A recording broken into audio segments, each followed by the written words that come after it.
Hello everyone, इस video में हम लोग 3.1.10 थ्योरम जो है इसके बारे में पढ़ेंगे एंड इसकी एक कोई एप्लीकेशन भी देखेंगे जिससे समझ में आएगा कि इसको अप्लाई कैसे करना है।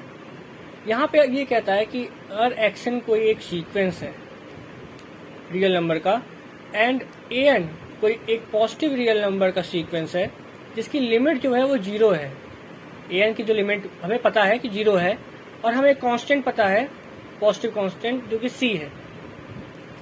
तब अगर उस c के लिए और an के लिए ये चीज हो रही है यानी कि xn minus x is less than c minus an, then हम ये कहेंगे कि xn है उसकी लिमिट x है। xn की लिमिट क्या है? x है, ये हम कह सकते हैं। तो इस चीज को हमें यहाँ पे प्रूव करना है कि xn की जो लिमिट है वो x है, ये हमें प्रूव करना है। तो इसको कैसे प्रूव करेंगे? पहले हम क्या करेंगे, हम ये देखेंगे कि हमें गिवन क्या क्या चीजें हैं जिससे हमें पता चलेगा कि प्रूव करने में हमें आसानी होगी ना। तो यहाँ पे पहले तो हमें ये गिवन है कि लिमिट जो है an की वो 0 है। सो हम लिख सकते हैं for epsilon greater than 0 there exist a natural number k such that for all n greater than k we can have an minus 0 less than epsilon। Okay, हम ये कह सकते हैं, हमें ये गिवन है एंड हमें ये चीज गिवन है कि ये चीज हो रही है। So we have xn minus x less than c an for all n greater than m, for all n greater than m।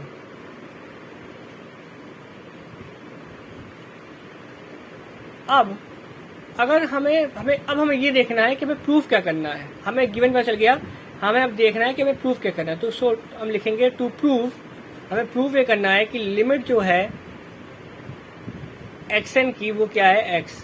सो ये इम्प्लाई करता है कि हमें प्रूफ करना है कि xn माइनस x जो है वो लेस देन होना चाहिए एप्सिलॉन से। फॉर सम कोई नंबर होगा n ग्रेटर देन कोई किसी नंबर से ना, मान लो ये नंबर जो है वो k डैश इससे बड़ा होना चाहिए। तो हमें ये चीज लानी है, हमें क्या लाना है कि ये जो x है माइनस एक्स है यहाँ पे एप्सिलॉन हो जाए, इधर पे एप्सिलॉन हो जाए, इधर पे हमें एप्सिलॉन लाना है इस चीज की जगह। अब आप अगर ध्यान से देखो तो आपको यहीं पे समझ में आ रहा है कि c तो एक कांस्टेंट है, उसको तो कुछ कर नहीं सकते। an जो है an, आप यहाँ पे देखो an minus 0 is equal to is less than epsilon है। तो इसको हम लिख सकते हैं यहाँ पे कि an जो है वो लेस देन एप्सिलॉन होगा। an का जो मॉड है वो लेस देन क्या है? एप्सिलॉन। अब एप्सिलॉन जो है, अगर एप्सिलॉन की जगह यहाँ पे एप्सिलॉन बाई c होता तब यहाँ पे एप्सिलॉन बाई c इसकी जगह रिप्लेस करके हम क्या कर सकते थे, यहाँ पे एप्सिलॉन ले आते, क्योंकि c से कट जाता है एप्सिलॉन आ जाता। तो क्या हम ये कर सकते हैं, हम यहाँ पे एप्सिलॉन की जगह एप्सिलॉन बाई c रख सकते हैं? हाँ, रख सकते हैं, क्योंकि ये हमारे ऊपर डिपेंड करता है। हम ये कहेंगे कि for epsilon greater than 0 we have epsilon by c greater than 0 such that an minus 0 is less than epsilon by c। क्योंकि एप्सिलॉन एक पॉजिटिव नंबर है, किसी भी एप्सिलॉन के लिए ये चीज ट्रू होनी चाहिए थी।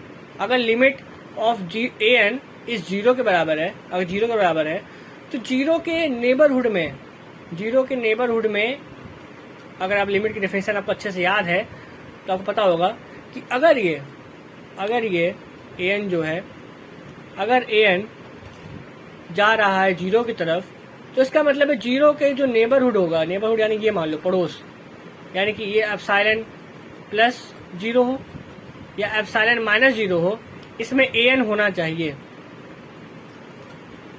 इसमें an के सारे एलिमेंट आने चाहिए, सारे नहीं आने चाहिए, वो एलिमेंट आने चाहिए जो बड़े हैं किसी k डैश से या k से बड़े हैं ना, यहाँ पे जो कंडीशन लगाई होगी, तो एलिमेंट आने चाहिए कुछ। अब ये जो एप्सिलॉन है वो कितना ही बड़ा हो सकता है, वो बहुत छोटा भी हो सकता है, बहुत बड़ा भी हो सकता है। क्योंकि यहाँ पे हमने एप्सिलॉन बाई सी लिया है, तो एप्सिलॉन बाई सी भी आप ले सकते हो। इधर हम प्रूफ करने के लिए हम यहाँ क्या ले रहे हैं, यहाँ पे हम एप्सिलॉन बाई सी ले रहे हैं। तो इससे क्या होगा, for A N mod less than epsilon by C, अगर कोई ऐसी नंबर्स, अगर हम ऐसा अरेंजमेंट ले लें कि ये दोनों सेम सीरीज में आ जाए, जैसे हम क्या बता रहे, मैं क्या बता रहा,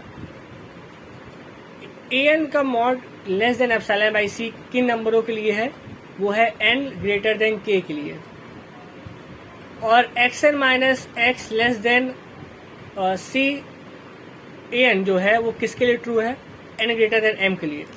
तो अगर हम क्या करें, ऐसा नंबर ले लें, इन दोनों में से मिनिमम नंबर ले लें, तो वो चीज दोनों के लिए ट्रू हो जाएगी, क्योंकि m नॉट से छोटा होगा k, और अगर इनमें से कोई मिनिमम नंबर आ जाए,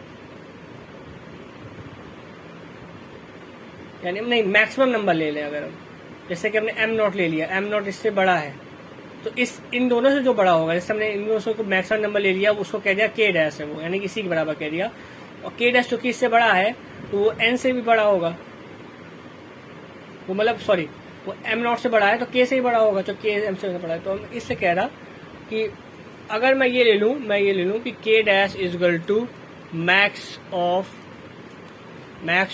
m, यहाँ पे क्या लिखा है, ग्रेटर देन ये क्या है, m नॉट है, m है, m मान लो m से बड़ा है, और ये k, इन दोनों से कोई बड़ा एलिमेंट ले लिया मैंने k डैश, सो हम लिख सकते हैं for n greater than k dash, n greater than k dash, हम क्या लिख सकते हैं, हम इन दोनों को जोड़ सकते हैं, क्योंकि इसमें ये भी सेटिस्फाई हो जाएगा for all n greater than k, और ये भी सेटिस्फाई हो जाएगा for all n greater than m। ठीक है, इस कंडीशन को अगर लिखते ही दोनों चीज ट्रू हो जाएगी। तो हम क्या लिखेंगे, हम लिखेंगे mod x N minus x is less than a n c, और ए एन सी से बड़ा क्या है, ए एन सी से बड़ा है ये, यानी कि देखो ए एन सी से जो बड़ा है वो है एप्सिलॉन बाई सी। कैसे, क्योंकि हमने ये चीज यहाँ पे मानी ए एन बाई सी। ठीक है, तो हम इसको इससे रिप्लेस कर देंगे और ये सी सी कट जाएगा, तब क्या आएगा, एक्स एन माइनस एक्स का जो मॉड है लेस देन एप्सिलॉन आ जाएगा। तो जब ये आ गया तो हम कह सकते हैं कि जो एक्स एन है वो कन्वर्ज करेगा एक्स में, यानी कि जो लिमिट है एक्स एन की वो इक्वल हो जाएगी एक्स के बराबर। अब मैं चाहता तो मैं डायरेक्ट यहाँ पे डायरेक्ट क्या करता, इधर पे एप्सिलॉन बाई सी से ही शुरू कर देता लिखना। मैंने पहले एप्सिलॉन से लिया क्योंकि मैं आपको बता सकूं कि एप्सिलॉन बाई सी लेने का मतलब क्या है। एप्सिलॉन लेने से कोई फर्क नहीं पड़ता, मैंने एप्सिलॉन बाई सी इसलिए लिया क्योंकि यहाँ पे मुझे एप्सिलॉन लाना था। किसी आपने अभी तक बुक्स में देखा होगा डायरेक्ट एप्सिलॉन बाई सी ही लिख देते हैं यहाँ पे, जिससे कंफ्यूजन ये हो जाती है कि समझ नहीं आता एप्सिलॉन बाई सी क्यों लिया, एप्सिलॉन क्यों नहीं लिया यहाँ पे। इसीलिए मैंने पहले एप्सिलॉन लेके दिखाया और उसको फिर बाद में मैंने यहाँ पे कंडीशंस चेंज की कि एप्सिलॉन बाई सी लेंगे हम लोग यहाँ पे। इससे क्या होगा, यहाँ पे जब रिप्लेस करेंगे तो ये सी सी कट जाएगा और हमें जो हमें लाना है, जो हमें चीज लानी थी x N minus x less than epsilon, वो आ जाएगा। जब आप लिमिट के क्वेश्चन सॉल्व करते हो तो वहां भी ये सिमिलर चीज करते हो। तो इस तरह से हमने ये प्रूफ किया। हमने ये क्यों लिया, इसलिए लिया क्योंकि इससे क्या होगा कि ये जो कंडीशन है और ये जो कंडीशन है ये दोनों मैच हो जाएंगी, इसलिए हमने ये चीज ली। सो बेसिकली हमने इस पूरी चीज प्रूफ कर ली है। अब हम एक एप्लीकेशन देख लेते हैं। इसका एप्लीकेशन कुछ इस तरह से हमें ये प्रूफ करना है कि इसकी लिमिट इसके बराबर है। तो हम यहाँ देखेंगे कैसे एप्लीकेशन प्रूफ करेंगे। देखो, हमें पता है कि जो वन है, जैसे कि हम यहाँ बोलते हैं ए ग्रेटर देन 0 है, तो हम लिख सकते हैं NA इज ग्रेटर देन 0। सो हम लिख सकते हैं 1 प्लस NA जो होगा वो ग्रेटर देन 0 होगा। ओके, और हम लिख सकते हैं कि 0 से बड़ा है 1 प्लस Na और 1 प्लस Na से छोटा होगा Na। ठीक, ये तो मतलब बेसिक चीजें हैं ना, बेसिक चीजें हैं। सो हम ये कर सकते हैं कि 1/1 प्लस Na जो है वो तो 0 से बड़ा है, लेकिन इससे बड़ा हो जाएगा 1/Na। ये चीज याद रखना। आप समझ लो कैसे बेस में वैल्यू छोटी हो जाएगी तो ये चीज बड़ी हो जाएगी, ये पूरी होल चीज बड़ी हो जाएगी। क्योंकि आपको पता है कि 1/8 छोटा होता है 1/2 से। क्यों छोटा होता है? क्योंकि बेस में वैल्यू छोटी होती है। और आप ऐसे समझ सकते हो 2 छोटा होता है 8 से, तो जब इसको अपॉन में ले जाएंगे साइन रिवर्स हो जाएगा, तो ऐसा चीज हो जाएगी। ठीक है, तो ये हमने इसलिए मैंने पहले बता दिया कि आपको बाद में दिक्कत ना हो। अब मेन चीज स्टार्ट करते हैं। यहाँ पे है लिमिट, हमें प्रूव करना है कि 1/1 प्लस Na जो है वो इक्वल है 0 के। ओके, तो हम यहाँ पे क्या करेंगे, हम पहले 1/1 प्लस Na जो है उसको लिखेंगे -0, इस तरह से लिख देंगे।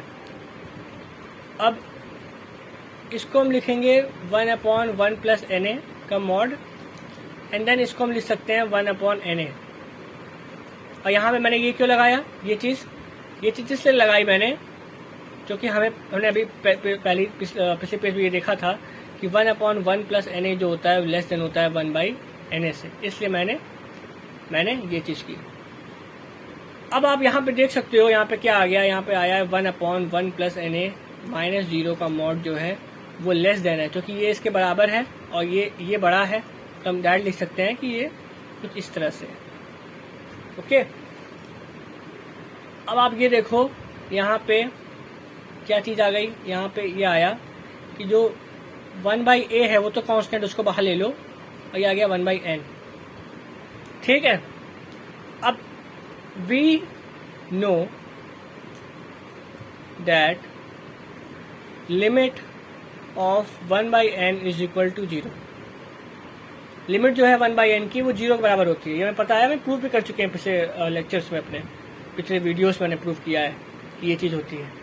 सो बेसिकली आप देख सकते हो हमारी वो जो थ्योरम थी उसी का एप्लीकेशन यहाँ पे आ रहा है। कैसे? ये जो चीज है वो Na है, An है, limit of An is equal to 0। ये जो चीज है वो क्या है, C है। सो हम लिख सकते हैं here C is equal to 1/a जो कि कांस्टेंट है, and limit of An is equal to 0 where An जो है हमारा 1/n है, जो कि पॉजिटिव रियल नंबर का एक सीक्वेंस है।